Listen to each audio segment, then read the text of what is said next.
All right. Hi, everybody. This is Stephen with Karma Astrology. It is Monday, April 12th, 2021. And hi, I hope you all had a really great new moon last night, or wherever you were in the world. Maybe it was this morning if you're in the Eastern world. It was the time of resting, taking it easy, just reflecting, and in general, um, just finding the sense of relaxation and isolation and inward expansiveness that allowed us to kind of finish the cycle of Pisces. And now already the moon has entered Aries, as you can see up here. Uh, there we go. There we go. It's a mirror for me, so it's a little hard for me to see. But MO is the moon, right below Venus and right above Uranus and that. And then you can see the sun is at 29 degrees in Pisces over there. There. And so that'll be moving into Aries tomorrow. And that's a whole new cycle that we're starting. So I'm going to talk about that today as the moon, which is what I generally do my forecasts around, is now in the very beginning of Aries. It's about 7 degrees and 40 minutes right now. Sorry, my cat is being a little bit of a nudge or an annoyance, trying to knock over our houseplants.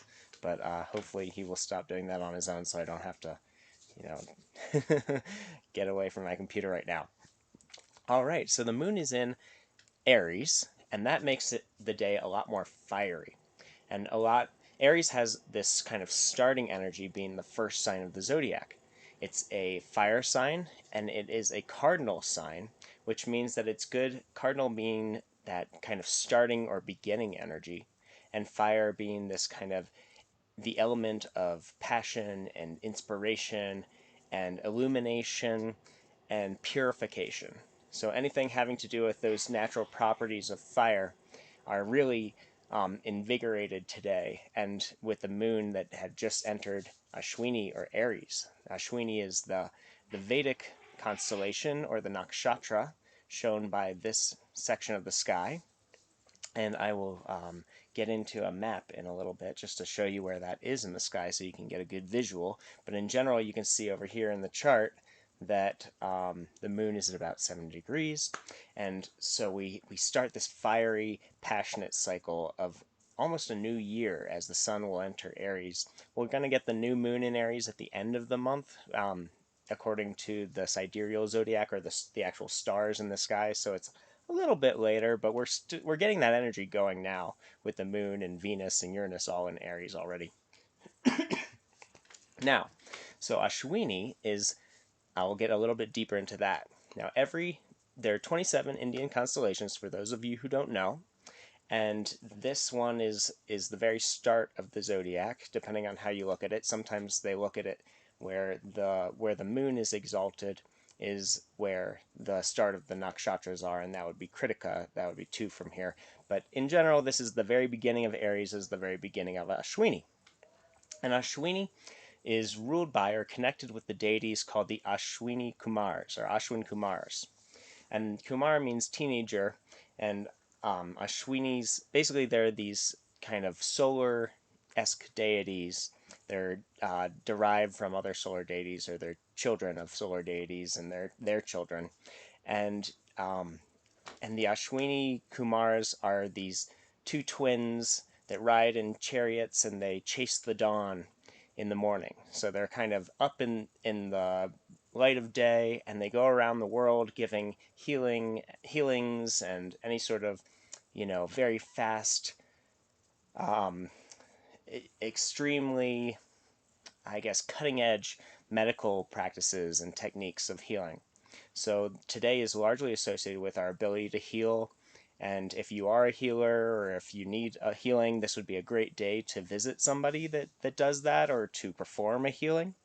There's definitely a lot of metaphysical aspects to the healing on a day like today. We're still very close to that metaphysical Pisces. So this that kind of ethereal, and with the sun and Mercury still there, we have a lot of that kind of ethereal, magical energy at our disposal. While today with the moon and now getting conjunct with Venus, in Ashwini, we have this very fast-paced, um, uh, I guess, just rapid healing. And a lot has to do with solar healing or light healing or maybe some sort of laser healing. So it's a good day actually to get laser eye surgery, or if you were thinking about that and signing up today. No, I'm just kidding. But it's a good day to think about in the future doing it on a day like today, or any sort of thing that would involve uh, light and the energy of photons that can provide some sort of healing aspect, or X-ray is another way that we can obviously use light and be able to observe, and frequencies, and be able to observe what is wrong with us in a way that we wouldn't be able to see from the outside of the body. So Ashwini has a lot to do with healing. It is a lot about speed, as you can tell by how fast I'm talking. I actually have Jupiter and Ashwini in my chart, so when I teach, I tend to go a little fast and rush a little bit, and that kind of comes at a benefit in that there's a lot of information that can be shared, and there's a lot of agility and just movability and courage and strength that comes from just jumping the gun and getting into a new thing, starting something new, being creative. All of those things come together, but they come kind of at the detriment of a well planned plan. Exactly like that sentence, right? So when we don't think about what we're going to say or what we're going to do and give ourselves times to kind of plan out what we're going to do, then we can get into trouble and we start spinning in circles. And Ashwini has a tendency to just start new things. So maybe, instead of those kind of two horses, or the horse headed twins that are just racing away, perhaps they're kind of spinning in circles like horses can do and not really making any progress. We're just kind of spinning our wheels, or, when you're at a I don't know, drag race or something, and they're spinning their wheels instead of getting the actual friction that they need in order to race or to fly.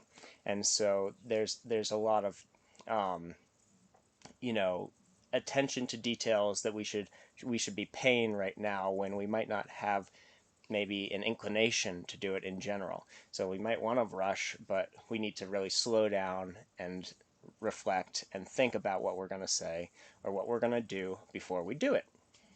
Ashwini, with regards to the speed and everything, has a lot to do with transportation and travel. So it's a good day to travel. It might be a good day to take the car out for a joyride, something fun. Um, Ashwini kind of likes to keep it light, but is a very kind of purification oriented nakshatra. So there's a lot of spiritual practices that would be useful on a day like today, including yoga or asana practice, the postures. Um, and Aries has a lot to do with tapas, or this kind of burning off of our impurities. So when we do a hardcore yoga practice, or we lift weights, or we run for a long period of time, or we do something that, or walk, even, it doesn't matter, and we do something that kind of um, it allows us to strengthen and fight away all of the maybe negative mental images and thoughts and perceptions of ourselves. Today's a great day for self-improvement and making that transformation. Um, in terms of, let's see, let me show you where it is in the sky, because I think that's pretty cool. So I'm going to switch up the background screen and take my picture away in here. See if I can do this pretty quickly. All right. There we go. Let me see if I can make this fit a little better. Does that work a little better? Yeah, more or less. All right, so you can see over here, there's the moon. It's kind of highlighted already. It's so close to the sun that you can't really see it, though, because it's in that kind of corona, or the aura of the sun.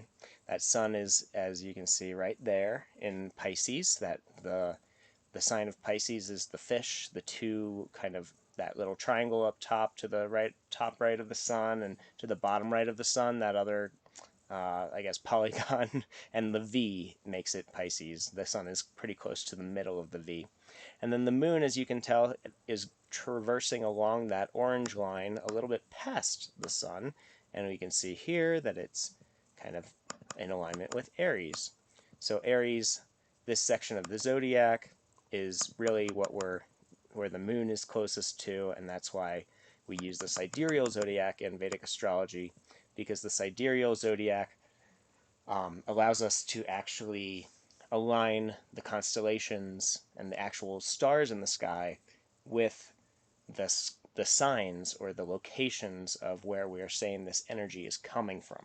So in Western astrology, those two used to be aligned 1900 years ago when they created the Western zodiac, but since then the seasons, which the Western zodiac is kind of based off of, no longer align. I'm turning the video back on.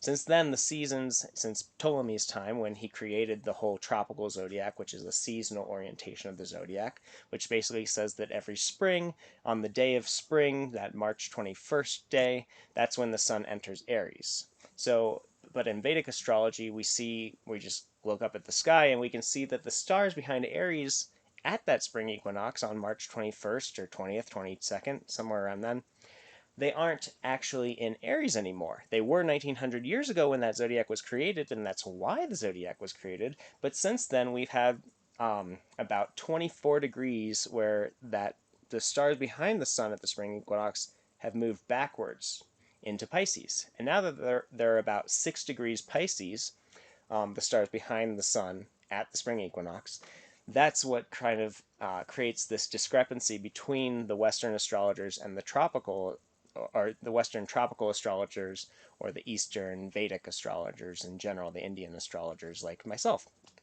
And so I personally think that from my studies, I've looked at both signs and both orientations of the zodiac, and usually it's about a sign off, since 6 degrees is out of 30 degrees. And so that's almost, 6 isn't too far off from the 0 mark with regards to the full 30-degree length of a sign. So we can see that in general they're about a sign off.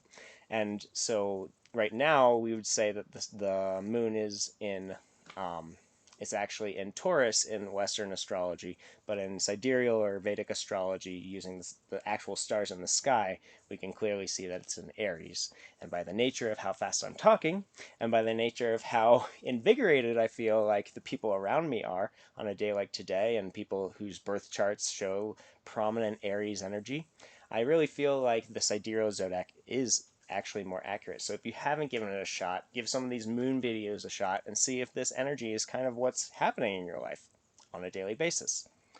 All right, I'll go back to the chart now and see if there's anything else I'd like to talk about. There we go.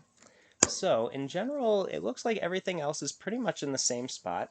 The sun is going to be going into Aries, and I'll talk more about that tomorrow. The sun is really in a great part of the zodiac for feeling empowered, for feeling kind of righteous and honorable, and our inner feelings of living in alignment with our truth or our spirit. And then when it goes into Aries, it's going to get even stronger. We're going to be all lit up from the inside to be our own unique individual self and to really kind of fulfill our role in this universe that we're all involved with.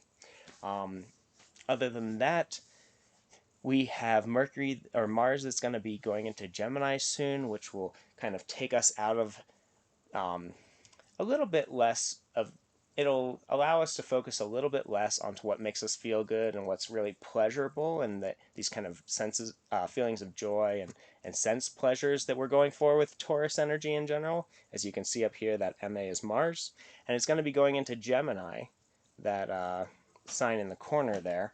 And Gemini is much more about gathering information, thinking really quickly, kind of communicating what we've learned or learning new things, and playing around with ideas and thoughts. And so there's going to be a big shift in this energy as the sun moves into Aries and Mars moves into Gemini, and then Mercury is going to move into Aries. So we're going into this kind of fiery, airy time where we're going to be a lot more talkative, a lot more passionate, and a lot less kind of subdued and maybe grounded. So it's a good time to focus on grounding now that it's not going to be as normal or natural for us in our state of mind. And I think that's going to do it for today. I hope you all got a lot out of this. Great time for healing on a day like today. Great time to take action, to start something new, to spend time with family and friends, to go fast in a way that's safe and fun. But yeah, and that's kind of the gist of today. And I will be back tomorrow to talk about the moon as it goes through Bharani, which is the consequences of the actions that we take on a day like today. So think about that before we get there. Think about, there will be consequences for every action that you take because that involves karma. And we will talk more about that tomorrow. So I hope you have a fantastic day, and I'm signing out. Take care. Peace.